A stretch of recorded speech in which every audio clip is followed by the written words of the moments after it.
এইজোপা আমাৰ মৌচুমী টেঙা গছ দেই, বহুত লাগে। আৰু আপোনালোকক বস্তু এটা দেখাওঁ বুলিহে ভিডিঅ'টো কৰিলোঁ। এইফালে চাওক, এইয়া মৌচুমী গছজোপাত মানে ইমান ধুনীয়াকৈ চৰাইয়ে বাঁহ সাজিছে। আৰু এয়া ঝাৰু ক'ত পালে এইবোৰ? অঁ, আমাৰ মানে ঝাৰু গছ আছে দেই ঘৰতে। এয়া চাওকচোন, ঝাৰু গছৰ পৰা মানে কেনেকৈ আনিছে নাজানো আৰু, একদম ইমান দীঘলকৈ আনিছে নহয়। এয়া নিশ্চয় ধৰিব পাৰিছে। এইফালে এয়া বনাই আছে, কি চৰাই বনাইছে নাজানো, ধৰা পেলাব লাগিব কি চৰাই। হা, কলাকে বগা কি চৰাই?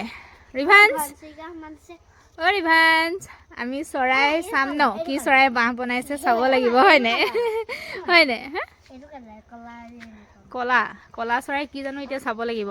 সঁচাকৈ মানে সকলোৰে আশা থাকে নিজৰ ঘৰখন মানে ভালদৰে বনাবৰ কাৰণে, আৰু সেই ঘৰখন বনাবলৈ যাওঁতে বহুত কষ্ট হয় নহয় জানো। মই মানুহৰ কথা কৈছোঁ, ঠিক তেনেকৈ এয়া পশু পক্ষীৰ ক্ষেত্ৰতো একেই হয়। চাওকচোন, আপোনালোকে এই বাঁহটো মন কৰিলেই গম পাব কিমান সুন্দৰকৈ বনাইছে আৰু কিমান কষ্ট হৈছে চাগে, ক'বলৈ ভাষা নাই এই বাঁহটো বনাওঁতে, মানে তেওঁলোকৰ ঘৰখন বনাওঁতে। আৰু এই ঘৰখন যদি আমি ভাঙি পেলাওঁ, গতিকে কিমান মানে তেওঁলোকে দুখ পাব আৰু কিমান সাও দিব আমাক চাওকচোন।